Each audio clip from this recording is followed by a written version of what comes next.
Oh, The button is pushed. oh! Ah, shit! Ah, shit! It is. It's so great. That's the best It's catchphrase. really not. It's like I know someone else has to be hearing that. Like, God damn it, really? With his ass. Why? Why are you like this? Motherfucker, why are you doing that? Why are you like this?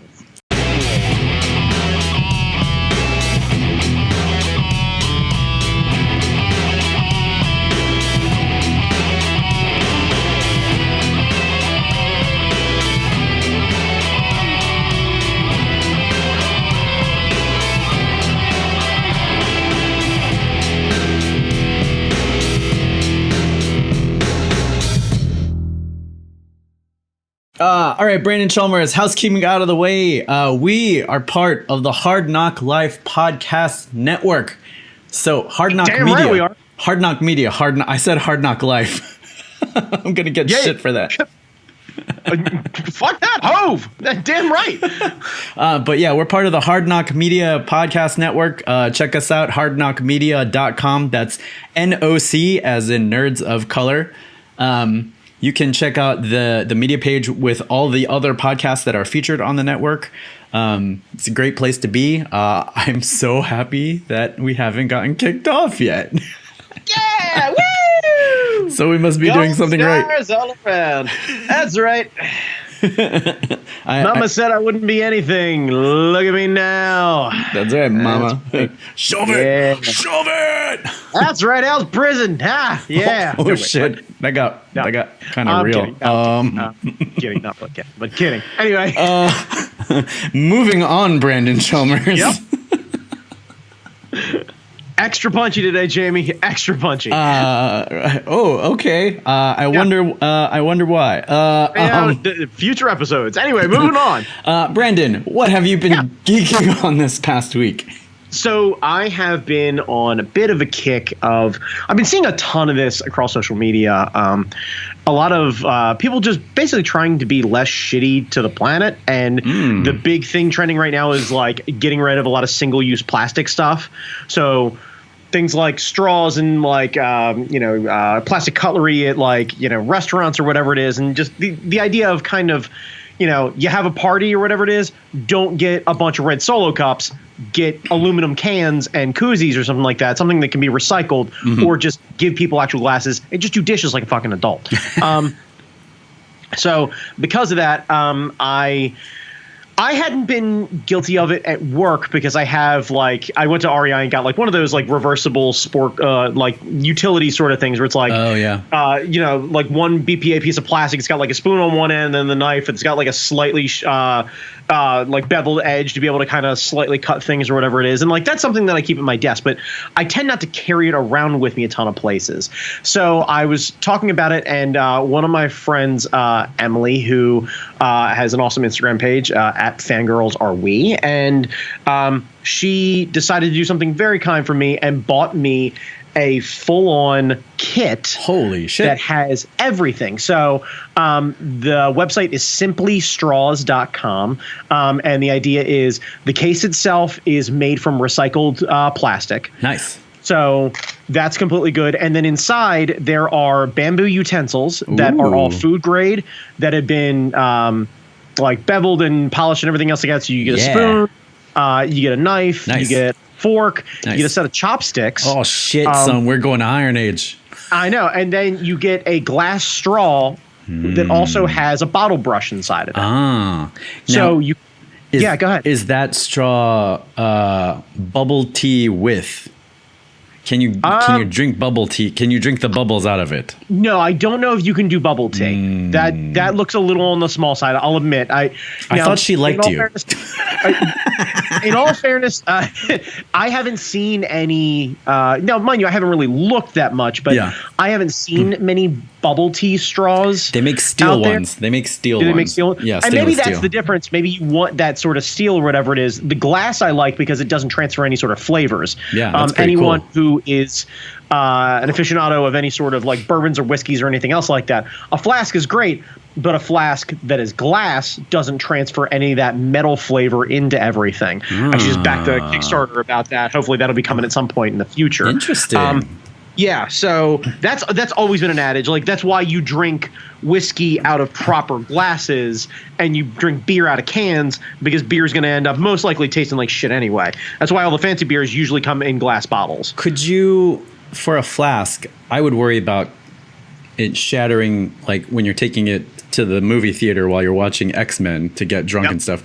Could they do a thing where they line an aluminum flask with glass on the inside to get the same effect? Or the Kickstarter that I backed that actually just recently ended is a company called Rag Proper, all one word.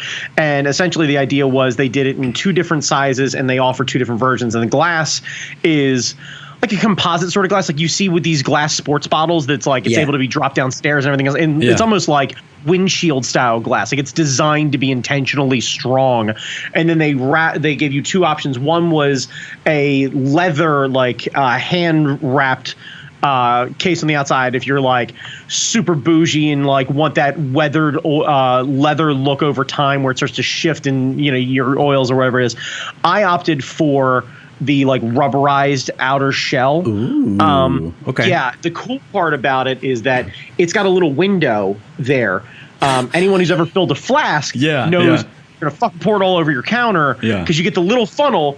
Like you get 2 options. You get one that like, okay, so I've got like the metal like Stanley one, and you can see this thing and like you can pick these up anywhere, Walmart, wherever it is, for like $10-12, and they're great. They're functional. They work really well. It's a trusted brand name, and I can huck it down a flight of stairs and it ain't dropping a thing. The problem is usually anything you pour in this that is nice starts tasting kind of metally after maybe an hour. Yeah. So you only fill this thing with cheap, shitty booze. Like that's the idea. But if you want something nicer, you have to start going outside the box. So the cool thing is the one that I backed gave you 2 of them. I think it gave you a 6 ounce and a 10 ounce. So a fair bit of booze, but then it's got the little window on the side, so you can literally just start pouring the booze in and watch it rise on the side and never overfill your flask. And I know you're laughing because I know your wife has probably poured bourbon all over the counter. Yeah. And you hear excitement and then shit. And then you make the mental decision of like, well, it's fucking bourbon. I'm going to lick it off the counter. And then you feel like a fucking alcoholic. Well, no, you put it in a bowl. So like, and then. See, God damn, this, okay, yeah. See, that's what I would do. And I'm not an alky, but that's what I would do. Right. See, and we don't think that way. We're like, don't put a flask in a rounded bottom thing, but a saucer dish or something. Like, yeah, there's a plate is really what it is. That's what we're looking for. You pregame with a little bit of a beveled edge. Pregame a little bit, you know. Pregame a little bit. Anyway, yeah. So anyway, I love it. But that's kind of the idea. Is like I've always been a proponent of like the metal bottles and a lot of the cups. Like there's a cup that I use all the time. Is just like walking around. I like all of the reusable kind of heavy duty stuff. I've always been a proponent of like buy the nice thing once, you won't have to buy the shitty thing once and then the nice thing. Yeah, it's always the way it goes. Yeah, you can get away with it sometimes with basic stuff like some of these metal ones. Like Target sells these. They're a brand called Zak, Z-A-K. You can get them in super bright colors. They're like $10 a piece. And they're kind of great for that sort of thing. But, buy the nice stuff. Yeah. Treat yourself to the stuff. And like in this case, treat yourself. It is currently sold out online. There's multiple colors of this, by the way. That's fantastic. They restock all the time. And you can buy it without the straw. If you want to go directly to the utensil manufacturer, you can just buy the straws. But like, you should go get one of these and put it in your backpack, like in your camera bag, wherever it is, and just take it with you. Because we all do this. We all grab like our water bottle and we throw it in our bag with our cameras or whatever it is, or our laptops.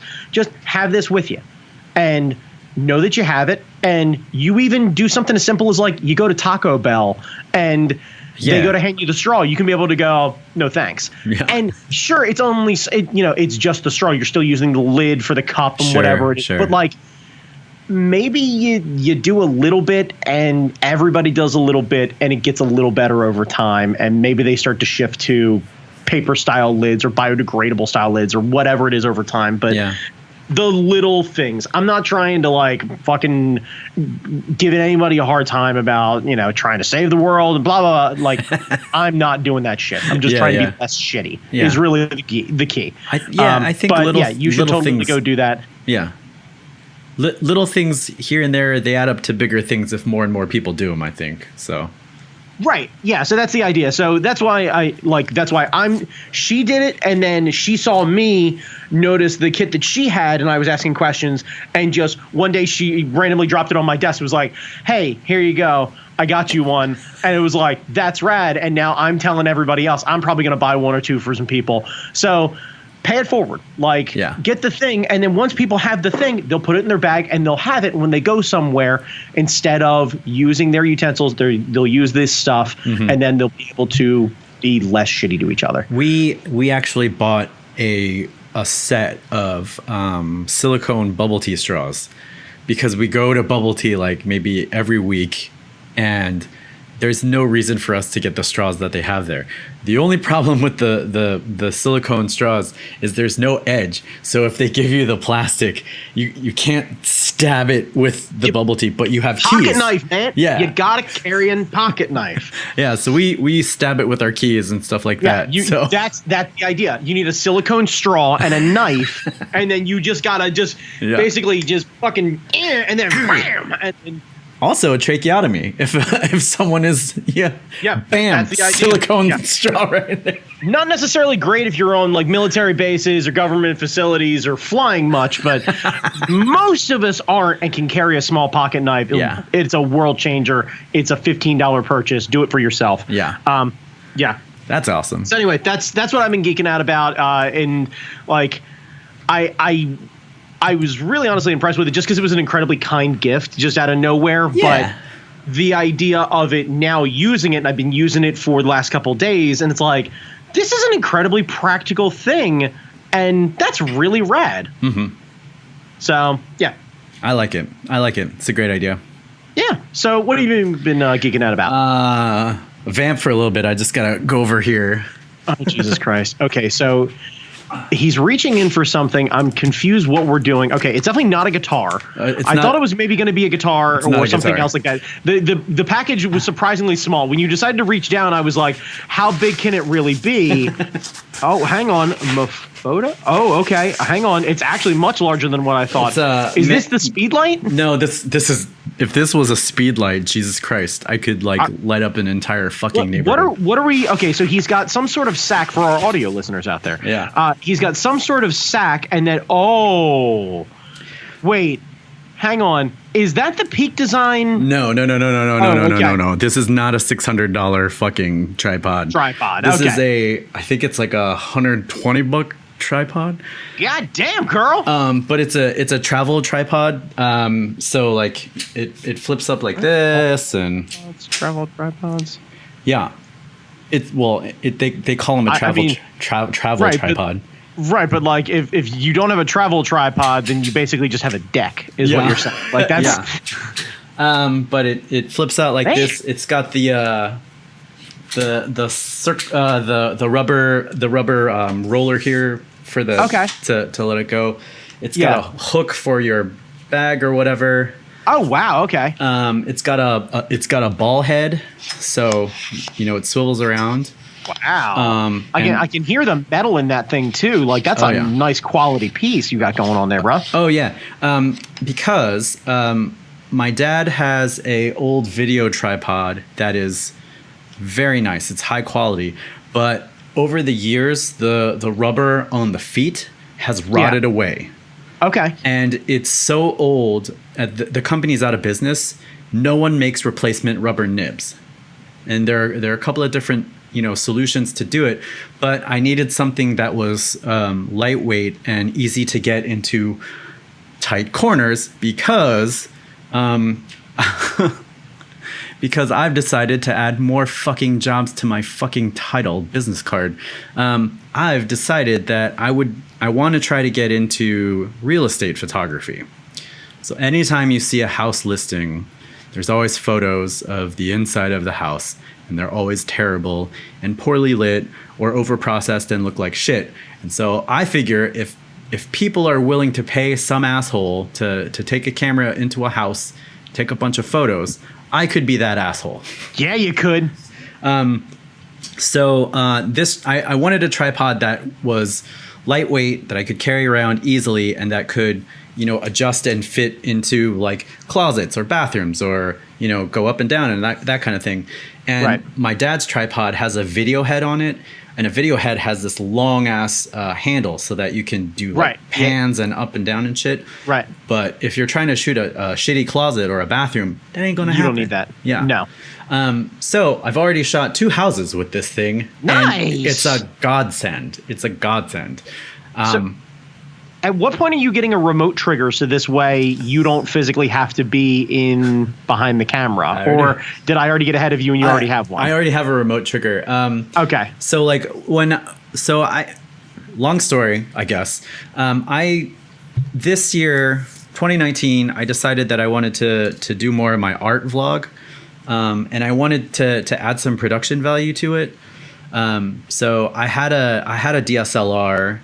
And one of the things that I couldn't figure out is to get like a blurry background, which is the dumbest thing in the entire universe. But like I wanted to get that blurry background, so like it would look kind of cinematic and stuff. Okay, so so you're trying to like manipulate depth of field? Yeah, that's essentially what you're saying? Yeah, I wanted to figure out how to do that. So I learned about like, you're going to need a different kind of lens for that kind of thing. So I picked up like my first Nifty 50 and all that kind of shit. Right. And I stuck that on the camera and I was like, oh, this is cool. Yeah. And that's kind of how this whole photography rabbit hole, that's how I kind of jumped down this whole photography rabbit hole. Right. But yeah, along with that, I got a remote trigger thing. There's like there's a device that you can stick on your camera that hooks up to an app that controls things like the aperture setting, the shutter speed, the white balance, all this kind of stuff. And and you can just you just hit a button, set it and forget it, and let it go. The problem is, it takes forever to make all these sub calculations. So one of the things in real estate photography, you need to take a bunch of different exposures so you can combine them later in Photoshop so you get the maximum amount of light into a scene. Because even if you have decent incandescent lights in a room, it's still going to look like shit. So you need to take a bunch of different exposures. And modern cameras can do bracketing. It's called bracketing. You have a bracketing setting in your camera. I'm for sure certain. And there's bracketing on mine, and it goes like chick chick chick, even if it's a slow shutter speed. The problem with this app that I have, it takes like 5 minutes to kind of tell the camera to do. So like the second house I shot took 2 fucking hours, and I don't think it should have taken 2 hours. No, it sounds like that app and that remote trigger needs to be upgraded at some point along the way, or downgraded, because I got a dumb trigger. Well, yeah, sorry. I guess that's more to the point. Something that just does what you're asking of it, which is just actually taking the photo. Just one feature. Doesn't need to auto. You're already doing all that. Yeah. Take the fucking photo. Yeah. Just go. Fucking go.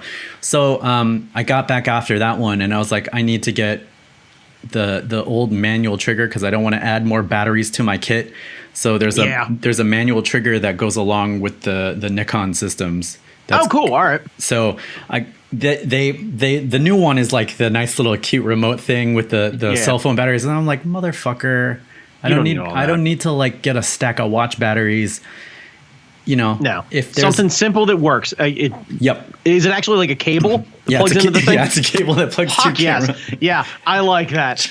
Yeah, bam, just ought to be great too. You can set it up on the tripod, and then you can get the big drop cloth to put over your head, and then hold the thing out. Yeah, hold the speed light up with one hand, and then the clicker out with the other one.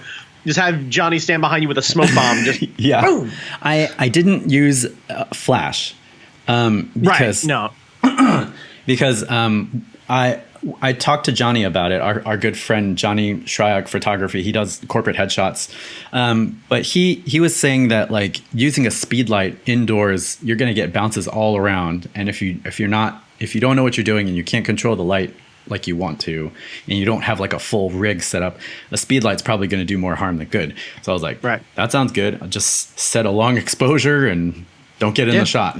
No, that makes sense. Yeah, that makes sense. Also, giving an opportunity to capture all the natural light in a room is probably a good thing, and it'll create a more realistic experience for anybody who's actually viewing the house at some point. So there's a lot of technical stuff that goes along with it too. Like HDR, high dynamic range, is no longer the thing. Now people are doing stuff like exposure blending and fusion photography and all this back end shit. So it's a lot more technical than us going out to like, you know, an event or a festival and catching random people doing cool things, which is a lot more fun. I don't know. I want to do photography to go out with my camera and go experience things and go see things and capture most things. And I don't mind cleaning some images up a little bit or doing a little bit of stuff or maybe a little bit of color correction. But if I'm spending easily 10 to 12 times the amount of time editing the shot and getting it right, quote unquote, as opposed to just trying to really get the shot right the first time. Come on. Like, especially with like portraits or landscapes or whatever it is, like fuck this, the shit's stationary. The people are sitting there, manipulate them and then get your shot. No, it's not for the enjoyment of the art. I can tell you that. It's to monetize hardcore. And the weird thing is I don't mind doing the shit work. Like I was a colorist for a couple of years. You know, I did comic coloring for a couple of years, which is very few people get into comics wanting to be a colorist because your name gets left off the book half of the time. You're never in the solicitations. You know, no one ever says, hey, you're a fantastic colorist, unless you are a colorist. So I know a lot of the colorists out there by name and, you know, I know their styles and everything. But like, you know, I looked at it as a job and a way to get my foot in the door. This I'm kind of looking at like, well, I have one inconsistent job, which is my freelance and illustration stuff. If I can supplement it with yet another inconsistent job, maybe I can combine them and have one consistent job in my life. Yeah, I mean, I think at the very least it'll be a steady level of work, whether or not it'll be steady income, whether or not it's going to be all that super lucrative, at least for the time being. Yeah. And you never know. Honestly, Jamie, you may end up finding yourself after you spend, 2 months doing this thing that you're like, you know what? The work's really not that bad. It's easy to just go and set up and do because I don't have to deal with people or anything else like that. And there's something kind of nice about that. Yeah. And it's you out with the camera and getting some cash going on, and that's always a good thing. At the very least, if it gets you better practice editing, maybe you start to develop skills in other directions. Yeah, and I've already used some of those. I also downloaded like an editing panel that does all these things with like luminance maps and all that kind of stuff. I've used some of that in my illustration stuff. So like the skills transfer, and also every artist needs to learn how to draw interiors and exteriors. So by being confronted by architecture on a regular basis, I'm training my eye to see like that's okay. How that's rooms cool. fit. Yeah, you're having a better idea of perspective in objects and people in places and like you're essentially doing a real world case study where most people would get architecture books and reference photos and everything else like that to try and get an idea of something.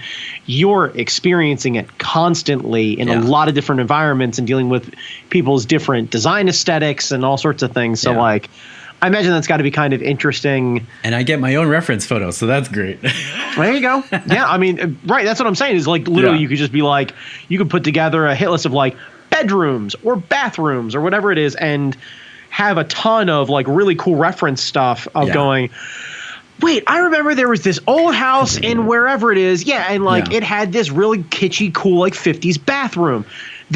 I'm going to draw a diner. And in that diner, it's going to have a scene where there's going to have a bathroom. Fuck, there's my inspiration. Yeah. Like, maybe that happens. I have no idea. But maybe if it's just more reference stuff for your own brain's sake. I hope so. It's not, I don't want to say it's easy to do, but it's straightforward. I'm still learning a lot about the post-processing, but going into a place and lining things up and getting a good composition, that's fun to figure out. And bathrooms are a challenge. Making a bathroom look good is a challenge. I'm sure. Yeah, it's usually probably a lot of white walls.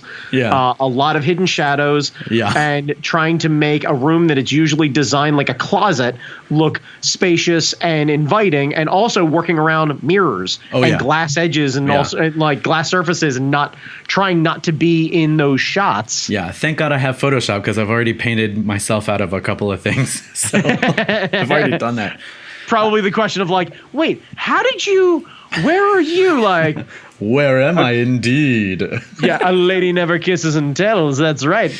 Yeah. So I think if I'm able to put together a decent enough portfolio and get some paid gigs, I might actually consider upgrading my gear, my camera body, which is something I didn't think that would happen this quickly.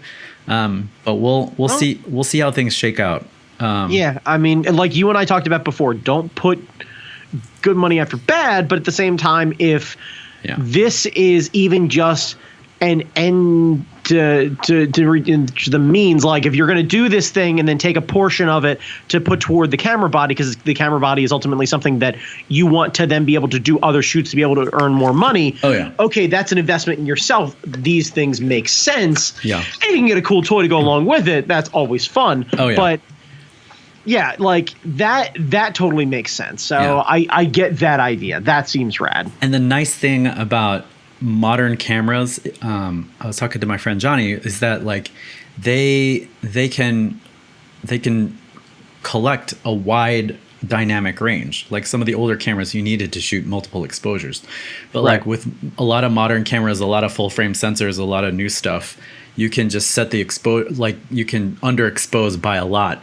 And you still have a lot of information to pull up the shadows, to pull up the midtones, so that you can get a nice shot without having to, instead of, bracketing like 4 or 5 shots per room, maybe 2, like bam, bam, and you're good to go and stuff. So that's kind of where my head is. We'll see. Also, if anyone out there is trying to sell a house and needs some photography and you're in the DMV area, hit up your boy. Hit up your boy. I'm pretty cheap right now because I don't know what I'm doing. As soon as I get a foot in the door and figure it out. Hang on, Jesus! I gotta work on your sales pitch. I'm a cheap date. No, God damn it, Jesus Christ! Professional top tier level artist, Time Magazine featured artist, entering new forum of real estate photography. Yeah. Ready to develop relationships with realtors, price negotiable. I wonder if there's room in this space to like, if I get to a point where like people are asking me to do this, like if I could bring like an Ultraman toy and just like hide it in the corner of a shot, like my signature will be like random Toku toys. I don't know if your signature can be that, but I bet you would be able to have some Toku toys with you and do a couple personal shots. Yeah, maybe that would be kind of fun. like some of the oversized like vinyl toys and stuff. I don't know. Yeah. But yeah, if you have need of photography and you can't be bothered to do it because it's boring as fuck, hit me up. We'll work something out. I'm still learning and still building a portfolio. So. Yeah, that's what I've been geeking out upon. That's rad, man. Yeah, congratulations. That's very cool. It's another job. Yeah, but at least this one's gonna potentially fucking pay, as opposed to a lot of the other ones that we have. I know. Well, yeah. Cool. What are we talking about?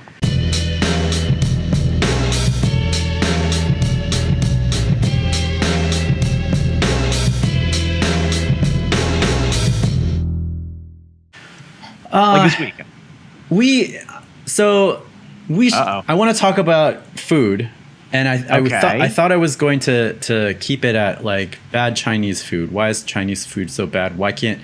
Is it a chicken or egg thing? But like, I think it's my fault. Is really what it is. I don't see. That's the thing I don't know. So like growing up in the DC area, we have a lot of access to decent Chinese food, but when I was growing up, like Chinese food to me was the shit we got at like Panda Express or like random restaurants that serve that cater to like Western tastes, like right, okay, quote unquote Western tastes.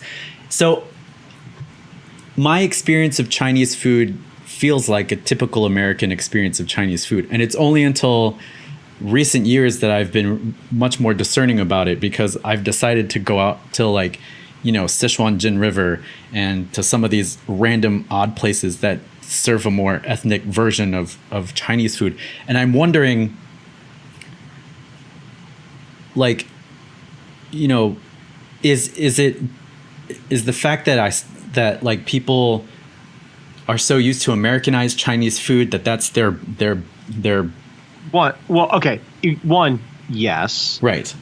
Two, let me take a step back and maybe give context. It might be easier for people to understand where my head is. Okay. McDonald's, Five Guys, Umami Burger, Bobby Flay's place, and the Ivy. Like, all of these places serve burgers. Sure.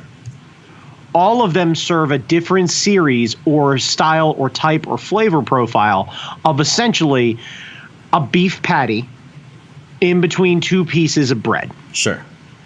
Like the quintessential like threshold of a burger. Right. You know, a ground beef sandwich essentially at that point. Yeah, exactly. Yeah. Right. Yeah. And we as Americans are totally fine with the shit. Right. We go to McDonald's, we don't think about it. It's right. not a good burger. It's a consistently mediocre burger that we put together as comfort food. I just ate one today. Right. Like, yeah. But that's what I'm saying. Like, you go to McDonald's, you go to get a Big Mac, you know exactly what it's going to taste like. Right. You know, every single McDonald's you go to is going to have the same flavors. Right. It's basically the only variable is assembly. That's it. Right. You know, whether or not somebody can actually get the burgers even close to being lined up. They're never lined really up. About it. They're never. They're never lined it's really up. not that fucking hard. Anyway, but that's what I'm getting at is, in no way is a McDonald's cheeseburger the same as the Bobby's burger place, right? Sure. And if you think about it, the price in between the two, McDonald's sells a burger for what, like $2.50? Yeah. Maybe $3 at this point. Let's say it's $2.50. Let's give it a basement price, right? Yeah. For $10, you can go to Bobby's and get a proper burger. Sure. That is well assembled, done in a much cleaner and controlled kitchen environment, has an incredibly great flavor profile, is going to be incredibly satisfying, and isn't going to leave you feeling like that sure was food. Yeah. Right. Yeah. Like, it just, and that's the difference. If burgers, the most kind of quintessentially boring thing in Americanized food, can also be one of the most exciting things in Americanized food. The idea of an American culture because Chinese food really started hitting up in the 50s, didn't it? Isn't that when things really started to hit? I think so. But here's the weird thing. I agree. If you want to get a better burger, you're going to have to pay for it. Right. For Chinese food, if you want better Chinese food, it's not necessarily that much more expensive. Like you and I went to PF Chang's. Right. Yeah. I forgot what I got, but it was pretty pricey. Right. It was okay. It was better than mall Chinese, but right, but that's only because the environment that you're in and the experience along with it, and when you're paying that much for that, the ingredient should be a much higher quality. Right. But, you know, I would take a plate of Dan Dan noodles over what I ate in a heartbeat. And then Dan Dan noodles are like $4. Right, but you can't compare that. Again, that's a TGI Fridays to a single freestanding passion restaurant run by a family who understands culture and the flavor profiles that go along with it and present something that is unique. Right. You know what I mean? You go to a fucking food truck. Yes. That is super good, and like grilled cheese trucks A simple thing. Yes. So good when done properly. Oh yeah. And can be such shit otherwise. Yeah. Like you're buying the experience there. Yeah. P.F. Chang's is the TGI Fridays of Chinese food. Well, you can get some decent things. Yeah. You can always have an enjoyable experience in the sense that it is a clean environment. It is relatively inviting. The seating is comfortable. The menu provides a lot of options, none of which are actually really all that spicy. No, and they're have not. an issue with the sliding scale of what spice actually is. But I guess if you're going to make the same menu for the DC area as it is in like Wisconsin, then fuck it. I don't know what else you're supposed to do. Yeah, I don't know. It's as spicy as it's gonna fucking be for the cheddar heads, and that's just what it's gonna be. So can somebody pass the goddamn chili oil? Like I don't know what to tell you. Yeah. But like that at least makes sense because there's some sort of like corporate thing. Right. But I feel like the argument really is like, how is it that how can there be so much real estate in between, or what constitutes good Chinese food? I think I'm trying to figure out what came first. Like if a person's first experience of Chinese food is actual Chinese food from like the mainland or from like mom's cooking, then Americanized Chinese food tastes like barf to them. But if your first experience with Chinese food is what you get at the mall, then anything beyond that is going to be amazing.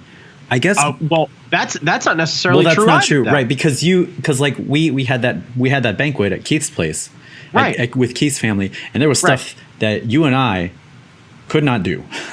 Yeah, like, there's stuff that we could not do. Right, and it's I think it's not even necessarily flavors. It's a lot of preparation. It's a lot of cuts that, as my Americanized palate is not used to, is not comfortable with. By no means does it make them bad or uninviting or anything else like that.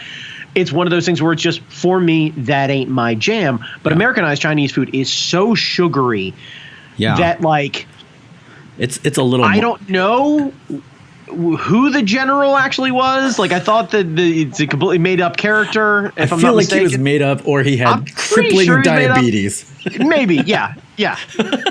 So I guess rode on horseback because he didn't have feet is really what I'm getting at. I guess at this point, so I understand like a lot of Chinese restaurants had to change their recipes and flavors back in the day because that's how you introduce a cuisine to a general populace. But like we're so far removed from the ye old days.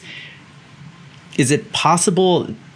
Do you think that the Chinese restaurants have inadvertently created this Ouroboros loop of like, well, Americans only eat this style of Chinese food, so let's make this style of Chinese food. And then you have people growing up eating that style of Chinese food, and that's their only conception of that Chinese food, so that when they get confronted with the real Chinese food, they're just like, what the fuck am I eating? Yes, 100%. And I think part of it is that there aren't the same, at least it feels like, levels of passion about good Chinese food that there are about other things. People will line up for great barbecue. Sure. There's nothing fancy about great barbecue. Right. It's a patience and love game more than anything else. Yeah. I gotta believe there are dishes that I imagine making a proper order of mapo tofu requires a passion and skill and respect to the ingredients that the standard dude who is making your pepper steak at the random down the street strip mall Chinese place doesn't have. Yeah. Like it's a certain level of love that goes there. Like it makes me wonder if there's going to be some sort of like, I feel weird because it's like, it's a catch-22. Right. I feel like you need hipsters to almost like try and tackle it and gentrify it, so this way they can start culturally in the food environment gaining strength for it. Like I see with the Momofuku is David Chang. Yeah. I see him doing a lot of that stuff, but then I wonder, like, he even rebels against a lot of the appropriating of food and cultures that go along with it. Like, it fucking bothers him. Yeah. So it's like, I don't know of many high profile Asian chefs who are really pushing it. And I'm sure it's that I'm in a very sheltered bubble and just don't really realize, like, there have to be some Asian chef rock stars out there in Brooklyn or out in LA or whatever it is. Like, yeah, you're like, there gotta be. fucking have to be. But like, how do those people break through the bubble and suddenly be able to become the Bobby Flay or the Aaron Sanchez's, or, you know, like, how do they break that? Like, where is the Marcus Samuelson of that sort of thing? Where's the Asian chef on fucking Chopped or something like that? I mean, like, I don't know. You've got, what is it, Yan? Like from Yan Can Cook, Yan but Can like Cook? that's right, ancient. That's like old PBS. That was like when I was growing up. Right. But like, it was a super inviting way of getting people to learn how to cook and enjoy Asian food that they wouldn't necessarily be comfortable with. And he'd be like, "Oh, well, you can totally buy this here, and this is over in this thing, and the canned stuff is totally good, and you can totally get away with this. You don't need a traditional Asian market. You can go down the street and go get," like, it was a very inviting way of doing it. I don't know of many shows out there that are even like that on Food Network or the Cooking Channel or anything that are openly tackling that sort of thing and blowing some misconceptions out of the water of like, hey, here's how you make, you know, dan dan noodles, like, so General Chicken is kind of bullshit, but we're going to make a decent version that isn't super sugary but is really good and is going to make everybody be like, fuck, why doesn't everybody make this sort of thing? And you teach people how to properly bread and fry and then wok technique and other things like that like people don't know how to do. I wondered, like, if there's got to be some sort of person who's just willing to be like the Rachel Ray of Asian food. I think accidentally, sometimes Fieri does it because whenever we watch Diners, Drives In and Dives, he accidentally stumbles into like authentic ethnic food from all over the place. Right, he totally does. But the problem is that dude has such a stigma about him that he loses a lot of that, but nobody else has managed to be as entertaining. Like, we watch that shit all the time. Right. Yeah. Like, I don't know, like, because it's weird. I was just thinking to myself, like, as you were saying that, I was like, we need like a bald, more toned down version of him to go find things. And I was like, we had Andrew Zimmer. And then I remember that Andrew Zimmer actually tried to create an Asian restaurant in like Wisconsin or whatever it is, and ended up being kind of a trash human. And then I'm right back to my cultural appropriating fucking hipster dickhead. Like, it's a perfect food circle. We need a better one. We need a better hipster douchebag. Like, that dude has gone to the place. He's eaten the things from the street carts. He's asked, you know, he's had translators with him where he's had a thing where he's like, fuck, this chicken heart in this cart is really good. And he starts asking the chef questions. He probably actually has a lot of fucking real world knowledge about this sort of thing, but he's such a douchebag. Yeah. It's like the way he needs to do it is so and so presents and hire actual chefs from those cuisines, and like to you know, you're still appropriating, but you're bringing some authenticity back. So like the liberals can't get upset at you, and the conservatives can be like, well, if the white guy eats it, like we can eat it too, kind of thing. Mutual of Omaha's Wild Kingdom, like we just exactly. It's got to be Bobby Flay presents and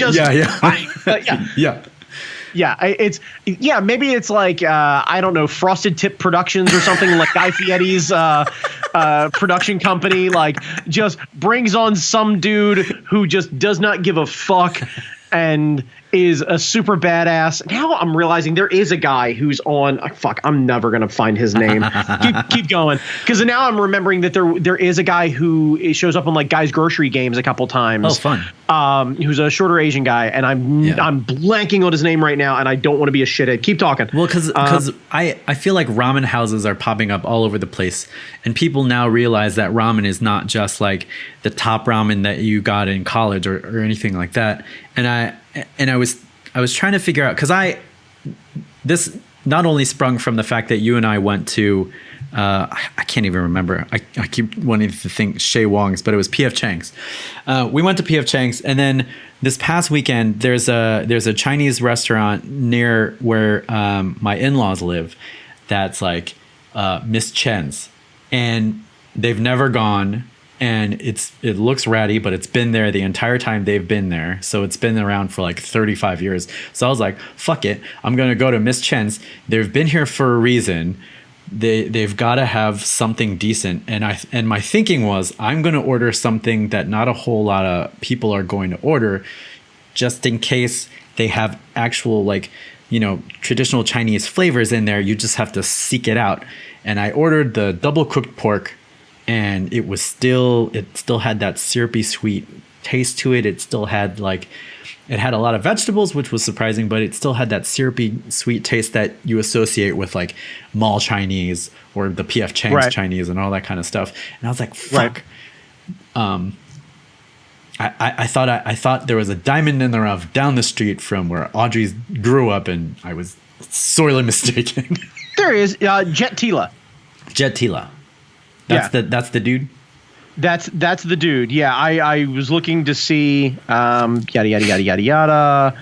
Let's see. Chef and partner restaurant industry. Jet specializes in classic Thai and Chinese cooking. Graduate of Le Cordon Bleu and the California Sushi Academy, which feels both like credentially accurate, but also kind of douchey. But I know nothing about it. Yeah. What the fuck is going on? Okay, randomly my Netflix starts back up. Keep talking, we're good. Oh, I thought the Halo theme was gonna start. Yeah, I know, right? That fucking soundtrack. That soundtrack is a banger, dude. The fucking Halo 2 Steve Vai version. See, I'm a huge fan of the Incubus cuts. Yeah. Yeah. That is a wheelhouse for me. It's like, you graduated this year. Halo 2 was a thing, and Incubus was just the all-encompassing perfect circle of my music interest at the time. So Matt, Matt was around. Matt used to work on audio for Halo 2. And when they recorded the session, when Steve Vai came in to record the session, Bungie shot a video of that. Nile Rodgers was Steve Vai's producer. So there's Nile Rodgers in the warming up, doing his widdly wham shit. Right. And then Steve comes on, and it was amazing. And I think you can find this on YouTube now, but my brother sent me a copy of this behind the scenes documentary that wasn't released to anyone. And I just my jaw fell on the floor, just drooling, because Steve motherfucking Vai, he improvised the whole fucking thing. Of course he did. Yeah. And then he wrote out the chart, and then they performed it live and all that kind of bullshit. But holy shit. Yeah. Holy shit. What a tangent. Yeah. But yeah, so and you know what? Now that I'm looking at it, maybe there are some, and maybe they just need to have more representation. I think I get lost in the there needs to be a more predominant sort of thing. I think there's got to be there's still that we all have to worship at the altar of Guy Fieri and Alton Brown, and I've got nothing personally against either one of them. Honestly, I don't. Right.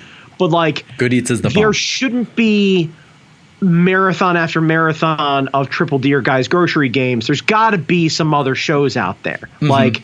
I almost feel like we're getting good or great entertainment and talent squeezed out by volume of pretty okay. Yeah.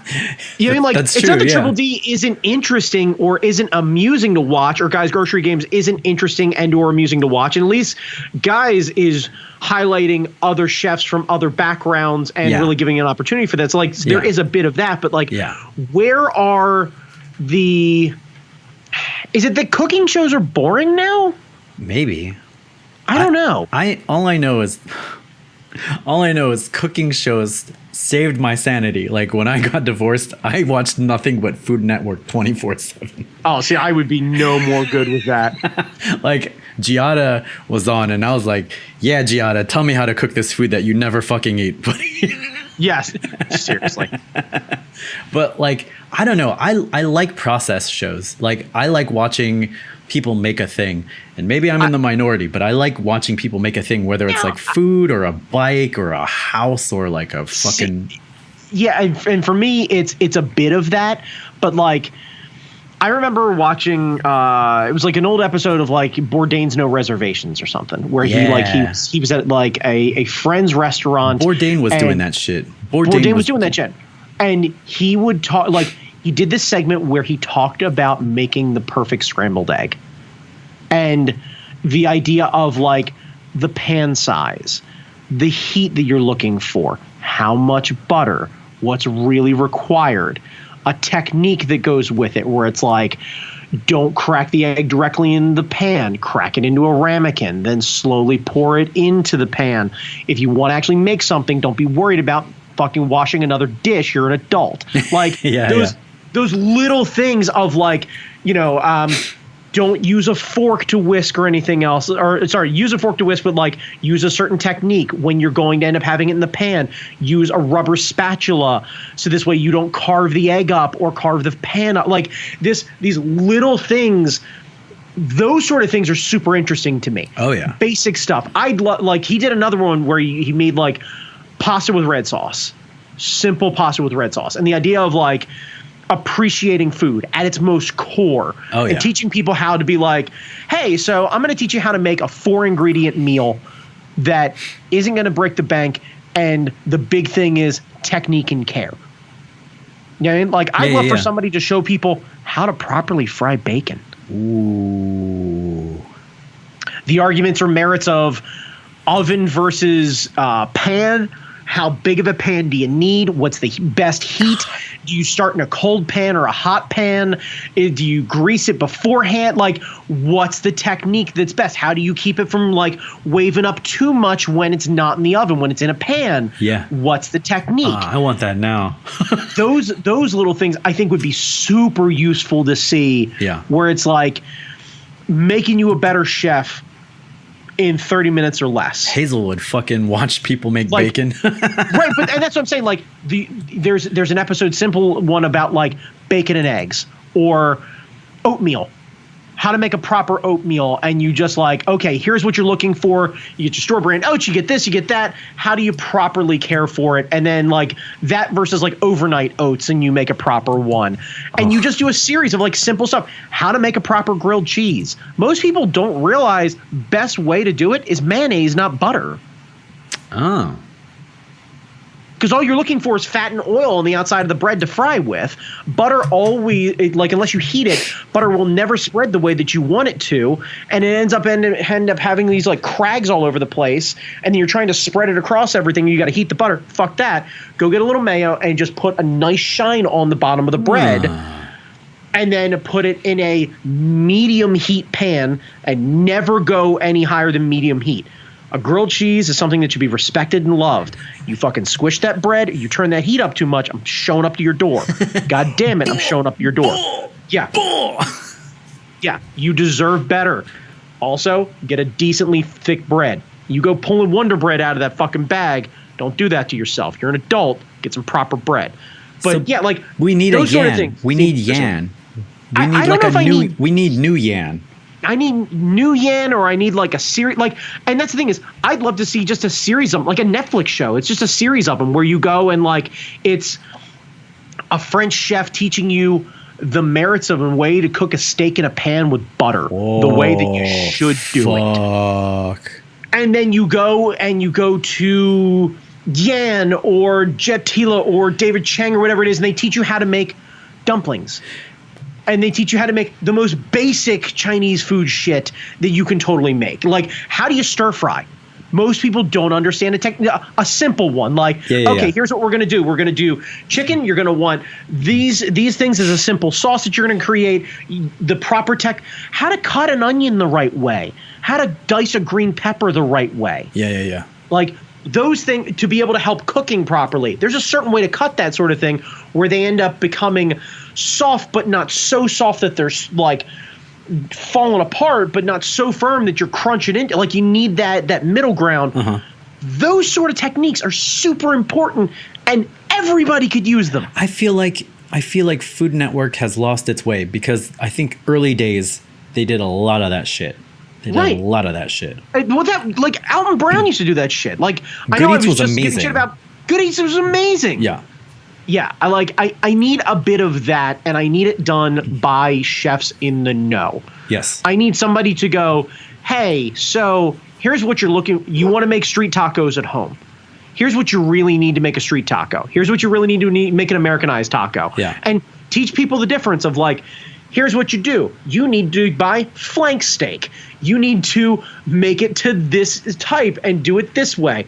Then you get small tortillas, and then all you need is onion and cilantro and a bit of lime and love. So and good. Then that's so it. Fucking get good. A so proper fucking taco. Yeah, man. Yeah, man. Those things where like, even if it's something as funny as like you get one chef and all that chef does, maybe that's it. You get one idiot who doesn't understand food, and then maybe this is, you know what we need? We need Gordon Ramsay. Yeah. I need an idiot to go try and make food. Yeah. And go make Hey man, I'm going to make tacos. Cool. Hey, you've made tacos before. What do you need? Well, I need ground beef, and then I need taco seasoning, and then I need. And he gets to the shredded cheese, and just Gordon Ramsay comes in, slaps the cart out of his hand. You fucking idiot. No, this is what's gonna happen. And then like he pulls in his close personal friend, who the fuck ever, Jose Andres, and then looks at the guy, and like looks at the guy and goes, "You're a fucking idiot. Listen to this man," and then leaves. Yeah. Like he shows up for like 40 seconds, berates somebody, and gets back in his Ferrari and just disappears off into the fog. Because Gordon knows everybody. Gordon knows everyone who can make this cuisine the right way. Right. Now I realize also Gordon was a prick about the same thing that Andrew Simmer was too. And maybe I need somebody angry is what I need. I'll do it. We'll do it. We'll both do it. Yeah, we need somebody with a bit of credibility and clout to fucking yell at something. Like, I don't know. Yeah. Anyway, you need somebody to correct somebody and then introduce somebody else.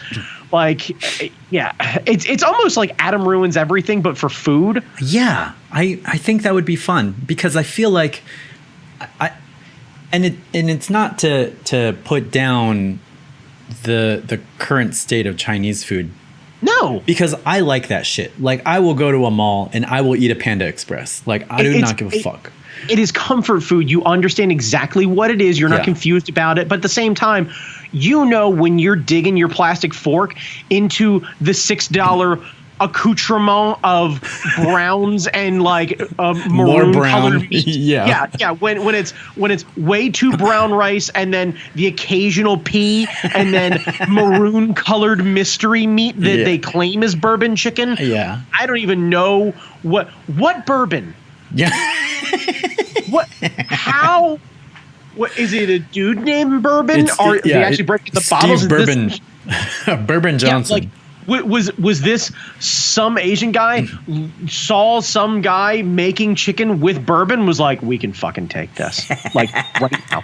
We just walk up and we go, oh yeah, you're making bourbon chicken. My grandmother used to make that back in the mainland. And he'd be like, the fuck? What are you talking about? And just be like, nope, Chinese food. Stole it. And just run off into the fog. Yeah, but like I'm sad that more people don't get that experience. Like the first time you had Dan Dan noodles, you're like, this shit is dope. And like every party we had after that, you specifically, you drove down. I drove down from fucking where you are to Sichuan Jin River. Yes, I drove from Towson down to Rockville, got a gigantic order, like a party tray of Dan Dan noodles, and then drove them the next day. I made a special trip the night before and then drove them the next day up to Westminster. Yeah. Transferred them lovingly from the foil container to another large container, slowly and gently heated them up to not burn the noodles or anything else like that. Yeah. And then served them to the absolute lily whitest Trump voting ass group of people, and every one of them were like, this is the fucking best. Where did you get these from? We're in Westminster. And I was like, see, there's a problem. Yeah. And I explained everything, and once they stopped looking at me like I'm a maniac, I'm like, to get proper food, you have to go to where there are Asian people. That is the idea. You have to do that. Yeah. And I want more people to experience that. Yeah. Because it's great. Like the first time I had real tacos in Mexico, my mind exploded. Oh, see, I haven't been to Mexico. I've only had street tacos from people who have at least claimed that they grew up in Mexico, or they've got family and it's a family recipe or whatever it is, and it's the street cart vendors and what I feel like I've had relatively close to it. Yeah, when we were in LA, that was pretty close. Yeah, I imagine that was pretty close. I imagine the place that we like to go to in DC is pretty traditional. Yeah. So like I don't know if it's necessarily super traditional, but I feel like it's pretty fucking close. Yeah. But that's the idea of like find somewhere that has something like that. Something very similar to what you're looking for. And the nice thing about like tacos and Chinese food, like authentic stuff, it's not that much difference price wise. Like you can get a dirt cheap taco that will blow the fuck out of, like that will just demolish Taco Bell. Now you can't get like 50 of them like you can at Taco Bell, but you can get a really affordable taco that's amazing. And I feel like more people have had real tacos than have had dan dan noodles, and I think they're missing out because you can have both. You can have dan dan noodles, you can have real tacos. Like I said, I think there's a multi-pronged response here is what we're getting at. I think there needs to be a more open understanding of like the difference in between mall Chinese and proper Chinese. Yeah. And I think there's an intimidation factor that happens with traditional Chinese, like Szechuan Jim River, the one that I actually went down to for the dan dan noodles. Yeah. That is a very intimidating location for anyone who is not Asian walking into that place. No doubt. I ordered on the phone. And the lady was like, really, you want this? And I explained what I was doing. The second I explained, like, yeah, I've got a family thing happening tomorrow, so I'm coming from Towson to come down and pick these up. I'm going to take them back up to Westminster because they've never experienced these, and this is the place to get them. She was like, I am going to be ready for you. I'm going to remember you. And I walked into the place. And I looked around, and I was the only white dude in the place, and it's very intimidating that, like, the idea of Marty Day and I driving down to Rockville to go to Szechuan Jim River and being 100% comfortable in the environment. We absolutely should be. The staff there would not make me feel weird at all with any of their conduct. I'd still feel fucking weird because I understand I'm a lily-ass white dude in the place where it's almost a question of like, who the fuck told you about this place? Yeah. Like, yeah, like the staff and everyone else eating there is like, who fucking broke rank and said something to your big ass? Like, genuinely. Well, now you know how minorities feel in most situations. Oh, I'm not confused about that shit. Believe me. I get it, and it's fucking terrible. But that's the whole thing is like I don't know what to do with, like, there's got to be some sort of, we talked about this in a prior episode. We definitely did. It's almost like a cultural Sherpa. Yes. Where like yes. Like I need to take a lily white family from like Westminster and send them into Rockville with you and be like, motherfuckers, we're getting bubble tea. Let's go do the thing. Get in the pickup. And like it just and you walking them around and then them being like, this is pretty good. I really like this stuff. This all right. And then they end up going back up there and somebody goes, ooh, who the fuck would want bubble tea? And you hear Larry from the back be like, man, I don't know what you're talking about. I had a chai bubble tea. Delicious as fucking hell. Delicious. Giant ass straws. Got to stab that shit. Get it with the milk cap, motherfucker. Yeah. Did you get the milk? Larry, did you get the milk cap? Like just... I would watch a show like that. That's what I want. Yeah. I want a dude who weighs just about 3 bills with no sleeves yelling at another dude from the side of his pickup, did you get the milk cap at the bubble tea place? I want that. Because it's Chai life. Like, yeah, it's equally awful, great, and funny as fuck. Oh, yeah. Like, it hits all of those things. Because I imagine... if that actually happened, 2 dudes get like, one dude is looking like Larry the Cable Guy and one guy is actually Jeff Foxworthy, and just like they're coming out of one of the bubble tea places in Rockville, and you hear Jeff lean out the side of the thing. Did you get it? Did you get the thing? And watching everyone in the parking lot be like, the fuck is going on right now? That'd be so and then good. looking back at Larry and him just walking out, 2 giant bubble teas, just proud as a motherfucker. Just, man, I got the thing. Yes, I did. Just, yeah. Or just walks I got the pop bubbles here. I got that milk cap over here. Yes. Kicks the fucking door open and Kung Fu Tea just goes, get her done, and just fucking walks to the truck. I'm sure this has happened somewhere, but I want more of this. At least then there's some sort of thing. Like, we've got to figure out a way to normalize Asian food in everyone else's palate and figure out a way to not have it be sugary, blown out bullshit. Yeah. You know, like I know they covered a lot of this in David Chang's Netflix show. It was so where good. you're talking about dumplings. Yeah. And you're Ugly talking about Delicious. Ugly Delicious. Thank you. Where like you can charge $26 for 4 ravioli, but somehow tray and tray of dumplings are only like $8 a piece. Yeah. And it's like someone needs to tell these motherfuckers they're undercharging, and it's like I think it's genuinely like it's a devaluing of Asian food where people in America don't treat it like a delicacy. Yeah. Nobody pays attention to the amount of effort it takes to go into this stuff. Yeah. Now, admittedly, I think we're all happy we can abuse that price point because it means more fucking dumplings. And hell yeah. But at the same time, if that price went from $8 a tray to $10 a tray, and they were able to hire another staffer, and maybe the owner wouldn't have to work 8 days a week. Right. Yeah. 8 days a week. And they might be able to work 7.5 days a week and maybe not die at 55. Yeah. Awesome. Yeah. Maybe a bit more of that. So I think there's got to be some sort of trade-off going on there. Yeah. Like I think $10 for a plate of like xiaolongbao would be amazing.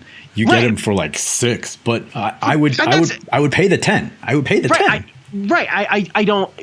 You get what I mean? Like, I think that's part of the problem is like, I feel like, especially when it comes to Chinese food, the other problem is most people who are, white ass Americans don't understand the difference in between Thai food and Chinese food or Japanese food and Chinese food. Like the second noodling company is your barometer of like, what do you like?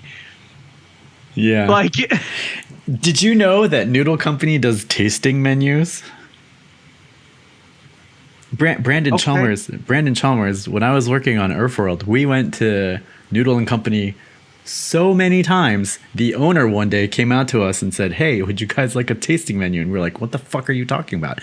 He said, "Invite, a couple of your friends, we'll give you a free meal." We had 10 people in a Noodle and Company in Crystal City, Virginia, and they gave us like a 3-course meal for free. That's awesome. It was amazing. That's awesome. Yeah, I mean, and please understand, it's not me actually cracking on Noodle and Company, but like the idea of people not understanding the difference in between types of noodles or sauces, backgrounds, or anything else like that, and just lumping all of it into quote unquote Chinese food. Yeah. I mean, it doesn't respect the culture. If you can tell the difference between, a barbecue sandwich and like a hamburger, you ought to be able to tell the difference between Thai noodles and Japanese noodles and Chinese noodles. Right. But nobody puts forth the effort. Yeah. That's true. By the way, to go back to your point about like getting great stuff the first time, Thai food. The first experience with Thai food I ever had, Dan Malahome's mom made an entire like gigantic Tupperware container of pad Thai. So my first experience with genuine Thai cuisine and pad Thai was a homemade recipe by his mom, who is first generation. And now you are ruined. No. And now everything else is trying to meet that bar. But man, can I appreciate it way, way the fuck more. Because if P.F. Chang's was my first experience with pad Thai, I'd be ruined because everything else wouldn't taste like greasy assholes. Because I'd be like, why would I want to eat pad Thai? It tastes like peanuts and burnt shit. Like, why would I want that? Yeah. Your perspective would be slightly warped. Right. Yeah, and yeah. I think that's the problem is people haven't had an opportunity to not even taste like traditional. Well, you can Americanize it a bit, understanding your palate, but fucking make it good. Yeah. Yeah. Like, don't be like, I don't like ribs because Chili's made them and I don't think they're very good. Like, fuck off. Fuck you. Yeah, seriously. Yeah, right. Yeah, but there are genuinely people who are like, oh, yeah, no, I tried this thing at Red Robin and I don't really like it, so I'm definitely not a fan of this. Ugh. You know it's fucking true. If it's true of that generic ass shit, you know it's super true of Asian cuisine. Yeah. They didn't have this at P.F. Chang's. I ain't eating it. Imagine trying to get some of these motherfuckers to go to a P.F. Chang's. Yeah. Yeah. Yeah. Yeah. There's a very real issue, and I don't know exactly how to solve it, but I think dragging your white ass friends out to very cool Asian spots where they normally wouldn't go, please fucking take them. Oh, yeah. Can we get... Yeah. Yeah. No, go ahead. We got The Spot. We got Pike Kitchen. We're lousy with it in here, down in Rockville and in Virginia. Right. They have a place called The Block. We're getting a block that's just nice. It's like a cafeteria, just all Asian food. Yeah. I'm surprised they don't have stuff like this in Baltimore, because I feel like Baltimore would be a place where some of the stuff would be. I don't know where they would put it. This is the problem. That's true. It's already built up. It's right, and it's not necessarily something that would define a gentrified sort of area. Yeah. The closest thing that they have in like Fed Hill, there's a place called Jazz Soju or something like that. That's fun. Is right. Well, it is, because it's like one part a jazz bar, but like one part trying to do Korean food, but the Korean food's mediocre, and it really looks like somebody just decided, like, I'm going to hang jazz records on the wall. Like, it feels very fucking like...